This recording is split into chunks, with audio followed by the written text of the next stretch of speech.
Hello everyone, this is Mikey N6IL. Let's see what I've got going on my CoCo 2 today.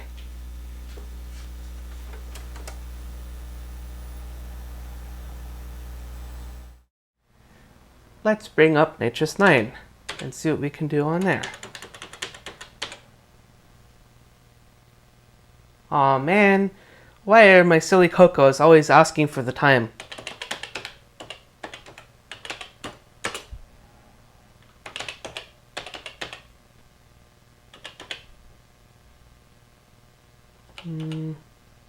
Right now. I wish there was a better way, so that I didn't have to enter the time every single time I boot Nitrous 9.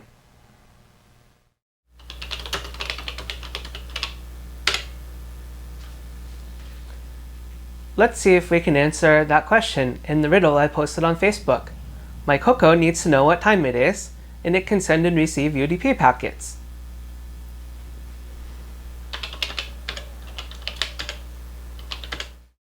Oh, I wonder if there's some way that I could make use of my Computer Connect CoCoIOn Ethernet card. Maybe there is. Let's have a look at the startup file.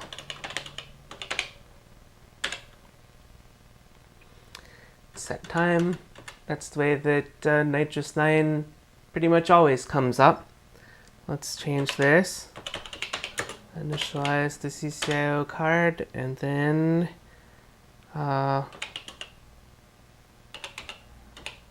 ntpdate -s-t.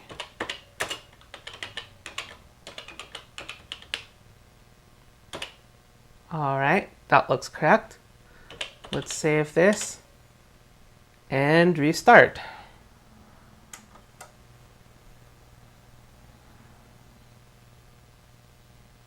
Yay! I don't have to enter the time anymore.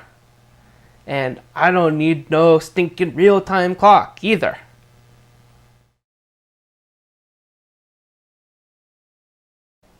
I'm going to show a little bit about how this works.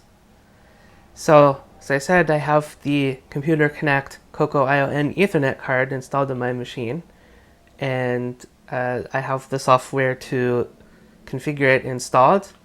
That is the CoCoIO program. So what that program needs is a configuration file to get all of the parameters to configure the Ethernet card. That file is in dd.sys interfaces. So this file looks like it was ripped straight out of Linux. It's the same format that Rick Uland is using for his worst web wrangler.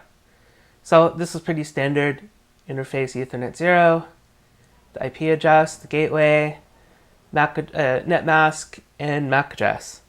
So when we run the command CoCoIO-I, it reads this file and it configures the card. So at this point, the card is configured. Now let's talk about ntpdate. ntpdate is a program that usually is traditionally has been on Linux and Unix systems, which uses the NTP protocol over the network to get the time. Let's look at the usage for this program. So it's pretty straightforward. The help message, an option to set the time, an option to set the time zone, and the IP address of the server. So in my example command here that I have in the help, it sets the time. The time zone is -7, which I'm in Pacific Daylight Time. So that's my time zone. And the IP address here is the server time.nist.gov. That's the National Institute of Standards and Technology. Some of you may be radio nerds and may be familiar with WWV. That's run by NIST in Fort Collins, Colorado. And NIST also has a bunch of research labs in, I believe, Boulder, Colorado. So that's where this server is. So we can just ask the server for what time it thinks it is. NTP date 128 138.141.172. And that's what time it thinks it is in UTC. If I want to get it for my time zone, I have to look up what my UTC offset is. Let me just tell the command to do that. I'm in -7, 128.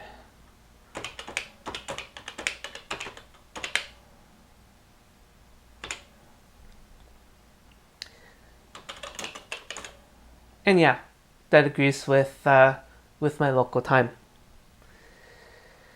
So that's the NTP date program. The only other option is -s to set the time. If you want proof that this actually works, here's what we'll do.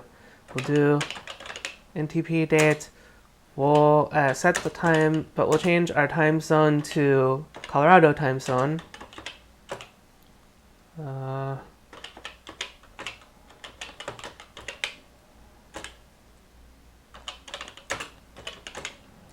Right, so if you see, we moved up 1 hour because we're 1 hour closer to UTC time. Let's put the date, put it back to my local time zone. Oops.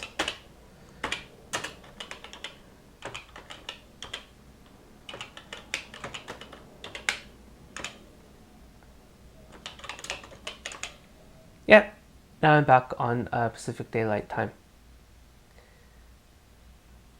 So, next I think I'm going to do a little walkthrough of the code for this program.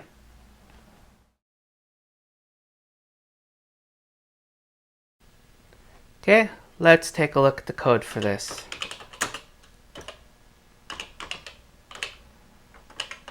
Okay, don't be scared, it's just a little bit of C code. Alright, so the beginning of the file, we have the include section. The last include socket.h is my BSD socket library, which works with the W5100 and the CoCoIOn Ethernet card. That library so far has 5 very simple functions in it: socket, connect, send, receive, and shutdown. So anybody that's familiar with BSD sockets will know those calls pretty well, have seen them pretty much everywhere. Those are the basic network primitives that you need to make network connections in the BSD socket library, and we have exactly the same library here. Okay, moving on in the code, the next major thing is struct SNTP. This is a structure that defines the packet format of the NTP protocol. You might note that this says SNTP, that's a simplified version of NTP, which is in the RFC for SNTP, they say it's appropriate for microcontrollers. I think that applies to CoCo pretty well. So in the structure, we have a bunch of different settings in the first byte. LIVN is version and MD is byte. And then we have the stratum, which basically describes how far away the clock is from the master source, 1, 2, 3, 4, etc. Polling interval, delays, and then the last 32-bit integers at the end are the actual timestamps: reference time, originate time, receive time, and transmit time. And these are divided into 2 parts. It's actually a 64-bit number with, it's called fixed point,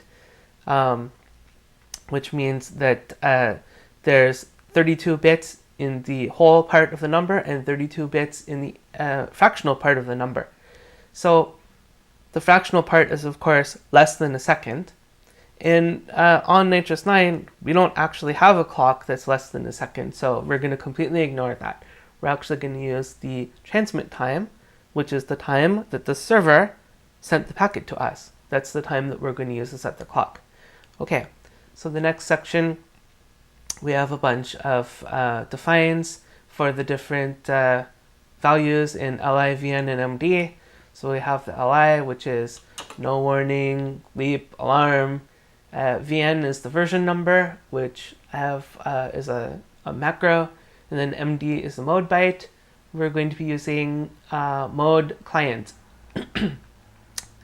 Okay, so pretty much middle of this page, we're getting some memory, a little buffer, which we need to send and receive packets. So there's two parts to the buffer. There's a header part, which we need for UDP communication on the Ethernet card. And then there's the actual struct SNTP. Okay, here is the usage message that we saw earlier. And now we're getting into the main part of the program. So we're declaring a whole bunch of variables. Now we're actually into the main function itself. My port number is 123.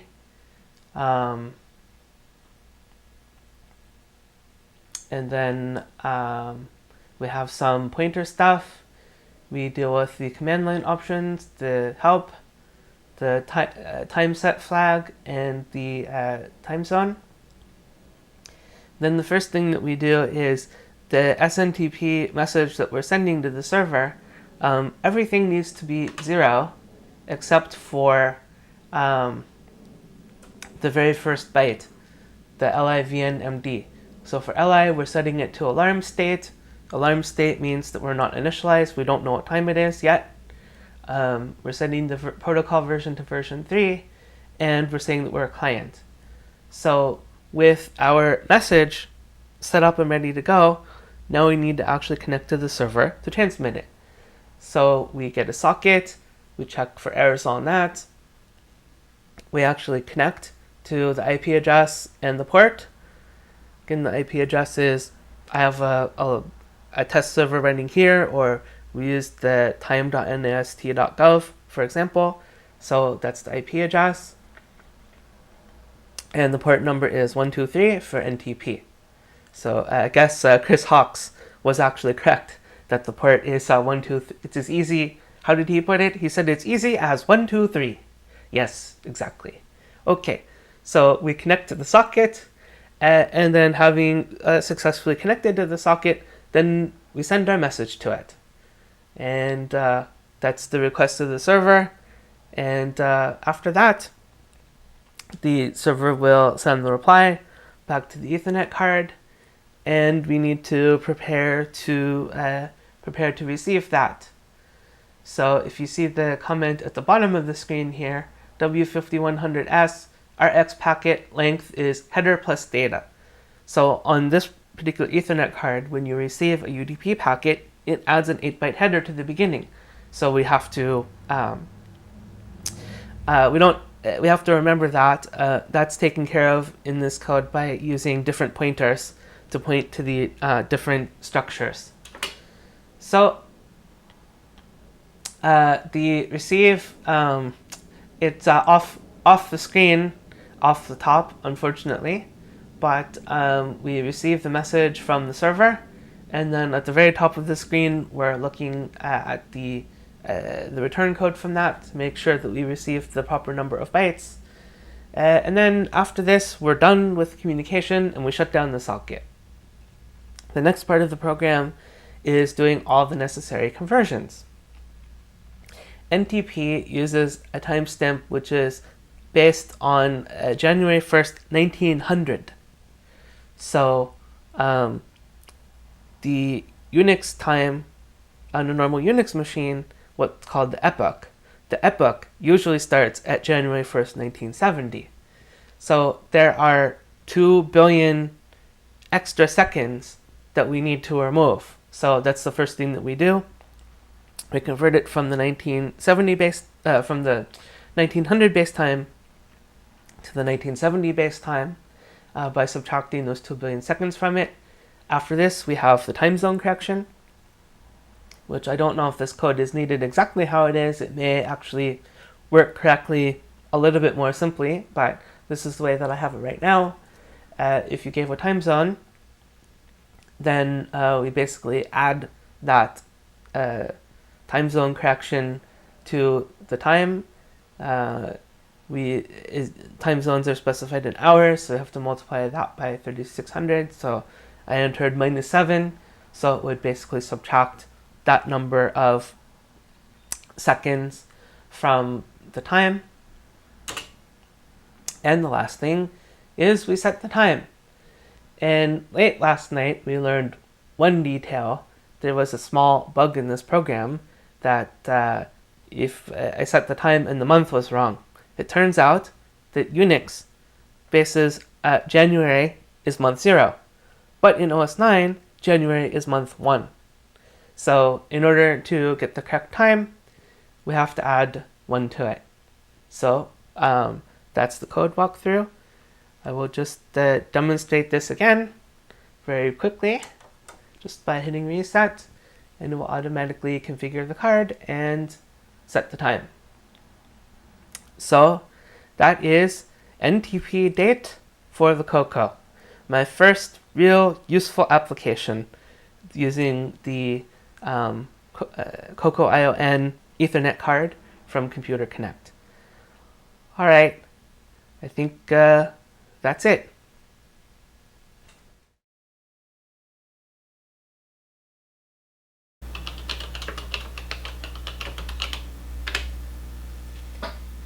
Well, I hope you guys have enjoyed this video. Bye for now.